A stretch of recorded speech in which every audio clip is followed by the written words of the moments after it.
Before the tragedy, her life seemed to move along quietly. But like the undercurrents beneath a calm lake, there were things simmering. Small changes. Moments that, in hindsight, all pointed to one place. One dark point.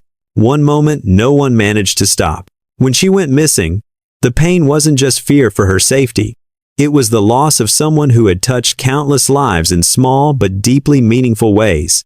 And the deeper people looked into her life, the more they realized her own gentleness might have allowed tragedy to come closer. She wasn't made for conflict, but sometimes, the kindest souls are pulled into the darkest things they never saw coming. What moved people most was her gentle persistence. She never complained, never burdened anyone. She always tried to make the world a little easier for others, even while fighting her own struggles. Friends said she was the type who smiled more when she was tired so no one would worry. A kindness that made people ache for her more than admire her. But her life also held shadows she kept hidden. Like many young people, she had worries she didn't always speak out loud: financial pressure, uncertain future, relationships that weren't always healthy. Some nights she came home later than usual. Some nights she sat long by the window, staring at the familiar street without saying a word. Her loved ones sensed she was carrying something alone, but they thought she'd be fine. She had always been strong in her own quiet way. Her job at the cafe said just as much. It wasn't just where she earned her living. It was where she radiated the best parts of herself. She remembered every regular's name, remembered what they drank on tired days, remembered whose family was struggling or who was silently carrying sadness. Many customers said that just one good morning and her small smile made their whole day easier. She affected people in ways she herself never recognized. As she grew up, that nature never changed.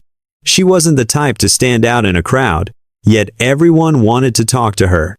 She made people feel seen, heard. Friends often said they could tell her things they'd never dared say to anyone else. Not because she gave brilliant advice, but because her quiet listening made them feel less alone. It was something rare, something that made her special without her even trying. To understand why the whole town was heartbroken when she vanished, one must look into her life. A life not loud or remarkable in the usual sense, but glowing with little things people felt whenever they met her, even just once. She was born into an ordinary working family. Their small house stood at the end of a street lined with old trees, and the sound of children laughing every afternoon. A place where neighbors had known each other for years. Since she was little, she had been the child who listened. When others fought over toys, she would give up her own just to make someone else smile. Her mother often said she had a gentle heart, so gentle that whenever she saw someone sad, she was the first to ask if they were all right. At that moment, no one knew her disappearance would unravel a chain of events filled with mysteries. Small fragments, seemingly unrelated accounts, and details swallowed by the night would eventually lead everyone to a chilling truth. A truth no one wanted to believe existed in such a loving and peaceful community. When midnight passed and she still wasn't home, her family began calling her friends. Everyone said the same thing: they hadn't seen her after her shift. Unease began spreading. Every corner of the town was searched. Doors were gently knocked on in the middle of the night. Residents peeked out with surprise mixed with worry. The quiet town whispered among itself that something was wrong, and that fear spread faster than the late-season wind. According to her friends, she left her shift slightly late that evening. It was already fully dark. The road home wasn't far but required passing a fairly deserted area. Old brick houses stood close together, dim streetlights flickered, and the wind rattled metal roofs, making the air even colder. But it was still the road she took every day, so familiar that no one imagined it could become the setting for a tragedy. The victim, a young woman in her early 20s, was born and raised in that very town. She worked at a small cafe where laughter and the smell of baked pastries always made people feel at ease. Everyone knew her as warm-hearted, always trying to help others, even in the smallest ways. Those who had met her remembered her gentle smile and the soft, warm energy she carried. That was why, when she didn't return home that night, no one in her family believed she had left on her own.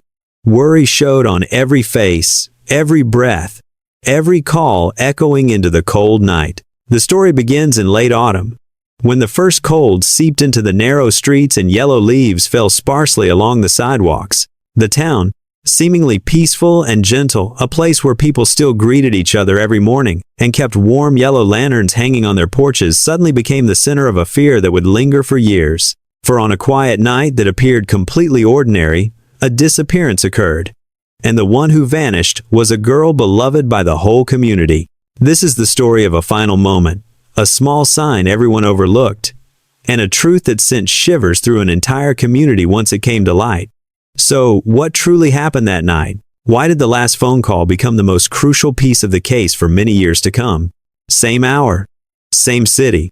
Two people unaware that fate was leading them down two straight lines, and at the end of those lines lay the intersection of tragedy. When the clock passed 11:47 p.m., a phone call was made. Just a few seconds of silence on the other end were enough to change everything. Those were the final seconds in which one of them still had a choice.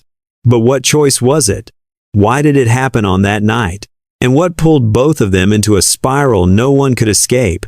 Across the city, on tree-lined streets, a man was quietly driving in his old car. He drove so slowly that one could almost hear the engine sigh. His posture was heavy, his eyes fixed forward, yet seeming to have no anchor point. It was as if a decision had already been carved into him, something inevitable, something about to happen, an ending written long before, waiting only for the right moment to be revealed. That night, in a small room just big enough for a single bed and a flickering yellow light, she stood before the mirror one last time. Her face was tired after weeks of sleepless nights, yet her eyes still carried something impossible to name. A fear, a resolve, a premonition she herself didn't dare touch. Her hand trembled slightly as she smoothed her hair, pausing for a long moment at the fading bruise on her neck. She closed her eyes gently, as if trying to hold on to one rare breath of peace before stepping out through the door, left slightly ajar behind her. In the weeks leading up to her disappearance, she grew quieter. Those closest to her noticed first. She still smiled at the cafe, still greeted customers in her gentle voice, still cleaned each table with patient care, as if every corner needed to be perfect. But her smile wasn't as full as before. It was thinner, softer, like she was holding on to something slipping away. Her best friend said their conversations got shorter. She often said she was fine, just tired, just needed rest. But her eyes told another story. Sometimes she stared off for a long time, lost in thoughts she didn't want to face. When asked directly what was wrong, she only smiled and shook her head.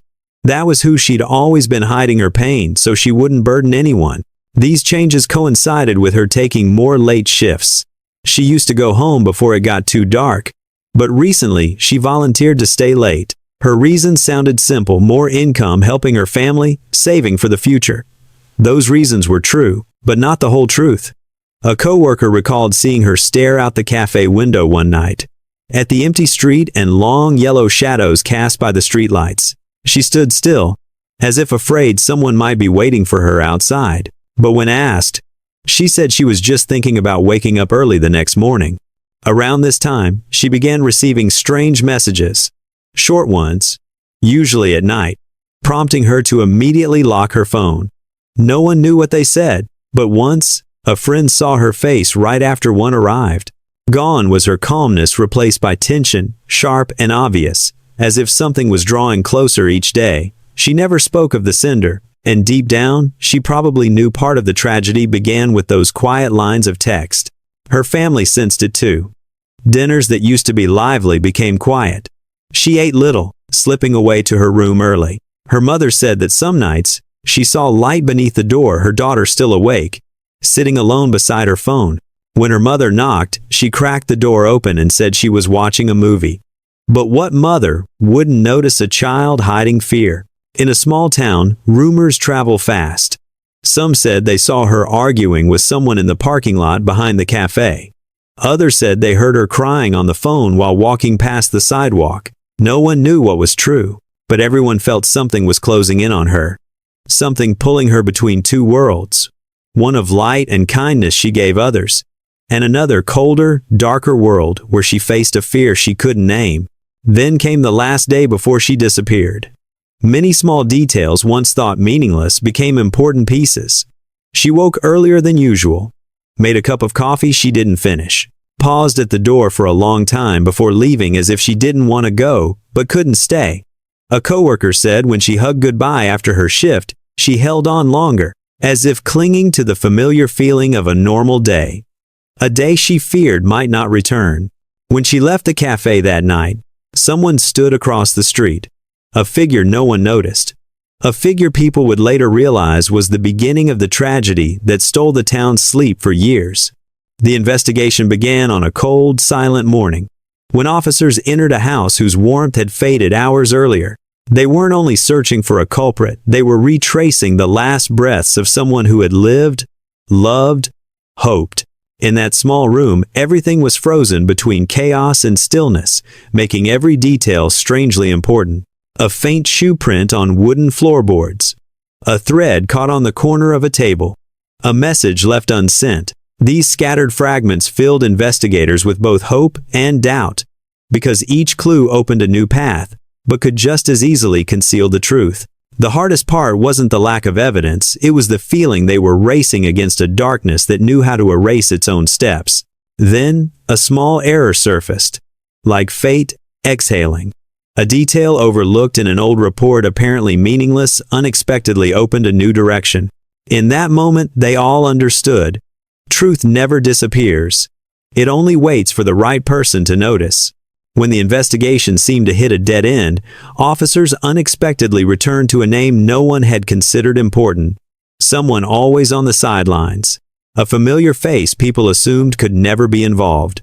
And that assumption was exactly what made the truth so shocking. This person appeared in testimonies like a gentle shadow, helpful, always nearby at the right moment, always saying what others wanted to hear. But the deeper detectives dug, the clearer it became that something didn't align. Small habits, forgotten moments, harmless details suddenly formed an entirely different picture. The twist came when they discovered something everyone had overlooked. This suspect didn't enter the story at the end, they had been there from the beginning, watching everything in silence, hiding a version of themselves no one had ever seen, not to cover up guilt, but out of fear. Fear of being hurt, fear of losing something they couldn't keep. The unmasking left both investigators and acquaintances speechless. There is no twist greater than realizing the person we trust most can also be the one carrying the deepest wounds and the one hiding the most secrets.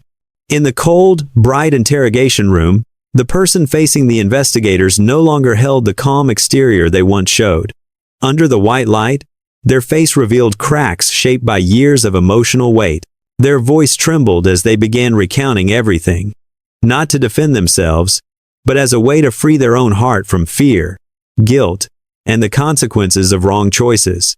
They spoke of quiet loneliness, of sleepless nights when helplessness gripped their chests like a tightening hand. They spoke of moments when asking for help felt impossible because of pride, fear of judgment, or the belief that they had to be stronger than the pain they carried. When the tragedy happened, the lines between right and wrong blurred, not because they wanted to hide the truth, but because they didn't know how to face it. Each word wasn't just a statement, it was a layer of emotion built up over years. Sometimes they choked. Sometimes their eyes reddened, as if holding back the last tears of someone who had lost too much. In that moment, investigators realized that wrongdoing doesn't always begin with cruelty. It sometimes begins with unseen pain and silent cries for help that were never heard. Inside the silent courtroom, every gaze focused on the wooden stand where the truth would finally be spoken. The air was heavy, as if everyone was holding their breath at the place where justice and sorrow met. When the prosecutor rose, his voice was firm yet carried a quiet sorrow for the lives that had slipped away from their peaceful paths. He presented evidence one by one, forgotten traces and fragments that pulled the room into a chilling stillness. But what shook everyone wasn't the evidence, it was when a witness stood up, hands trembling, voice roughened by years of secrets. Their words not only clarified the case but revealed a new perspective on those who seemed to have nothing left to protect. The defendant listened to each accusation, as if watching a version of themselves from a time when things could have been different. Sometimes they looked up, sometimes they shut their eyes, trying to retreat from the weight of judgment. And then came the final twist, a new piece of evidence. light as a slip of paper, yet enough to turn everyone's emotions upside down. It didn't change the guilt, but it changed how people saw them as a human being with pain no one had ever understood. At that moment, the courtroom wasn't just deciding right or wrong. It made everyone think about what had brought them there, and what had allowed tragedy to become real. When the judge rose to read the verdict, the room sank into a thick silence. The sound of the gavel striking wasn't just the end of a trial, it was like a